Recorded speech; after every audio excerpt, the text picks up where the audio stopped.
Le courage des soldats morts pour la France en Indochine n'a pas fini de susciter notre admiration, notre gratitude et notre reconnaissance. De 1945 à 1954, de l'agression provoquée par le Japon, pays allié de l'Allemagne nazie, jusqu'à la fin de la guerre d'Indochine, ces terres balayées par les moussons ont vu mourir des soldats français. Aujourd'hui, réunis devant nos monuments aux morts, nous honorons leur mémoire. Nous nous souvenons des résistants des forces japonaises pendant la Seconde Guerre mondiale, à ces braves qui se battirent à 1 contre 5 pendant le coup de force du 9 mars 1945, où plus de 2500 d'entre eux furent tués. Nous nous souvenons de leurs successeurs, français de métropole et d'outre-mer, engagés de la Légion étrangère, tirailleurs africains, appuyés par des combattants supplétifs vietnamiens, cambodgiens et laotiens. Ceux qui débarquaient à Hanoï et en restaient émerveillés. Pendant quelques jours ou quelques semaines, ils découvraient la ville dans la courbe du fleuve, la ville à l'architecture éclectique qui pouvait donner l'illusion d'être en métropole. Et puis vient le jour du départ, le moment du rassemblement, peut-être une dernière lettre et direction le front. Ils se sont battus dans la jungle, à bout des rizières ou sur les pics de calcaire, sur ces collines, ces vallées où pleuvaient la lumière et le feu. Sous une pluie battante ou une chaleur suffocante, ils découvraient l'enfer vert et ne l'ont jamais oublié. Ils y ont laissé une part d'eux-mêmes quand ce n'était pas la vie tout court.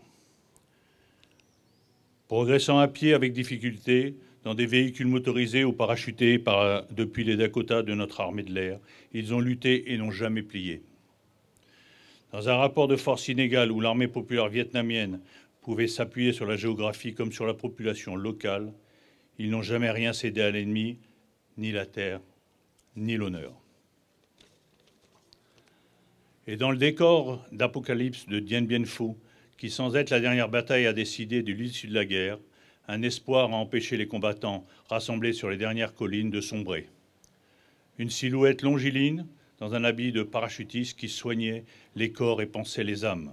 C'était Geneviève de Galard, l'ange de Dien Bien Phu, qui vient de nous quitter.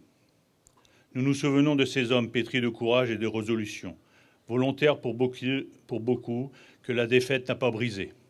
Nous nous souvenons des prisonniers de ce Dien Bien Phu et de tous les autres, encerclés dans une rizière ou capturés dans une clairière. Ils n'avaient pas fini de souffrir dans ce pays qu'ils ont aussi tant aimé. Blessés, diminués, fatigués, ils ont connu les marches infernales, des centaines de kilomètres à pied, les chairs à nu, les frères d'armes morts sur les bas-côtés. Et puis les camps de rééducation, les privations, les tortures dans les geôles de bambou. Ces camps d'un genre particulier, des camps sans mirador, ni barbelés, avec peu de gardiens, mais où la langue, la couleur de peau, l'environnement et la faiblesse des hommes rendaient les évasions chimériques. La plupart des prisonniers survivants, restés quelques mois dans les camps, sont libérés à l'été 1954, après la signature des accords de Genève. Si peu d'entre eux nous sont pourtant revenus. Parmi eux, ils sont nombreux à avoir été confrontés aux soupçons par leur propre armée qu'ils aspiraient à retrouver de compromission avec l'ennemi. 70 ans après, le temps n'efface ni leur souffrance, ni leur courage, et encore moins la reconnaissance de la nation. Car là-bas, en Indochine, dans cette guerre lointaine sur les cartes comme dans les esprits, dans ce conflit de la guerre froide qui n'intéressait pas une métropole tout occupée à se reconstruire, des destins individuels se sont brisés et des héros se sont révélés. Ces frères d'armes y ont consacré le meilleur d'eux-mêmes, leurs valeurs, leur courage, leur jeunesse. Ils méritent que nous nous souvenions d'eux. Honorons les morts comme ceux qui en sont revenus et qui, depuis, portent la mémoire de leurs frères d'armes.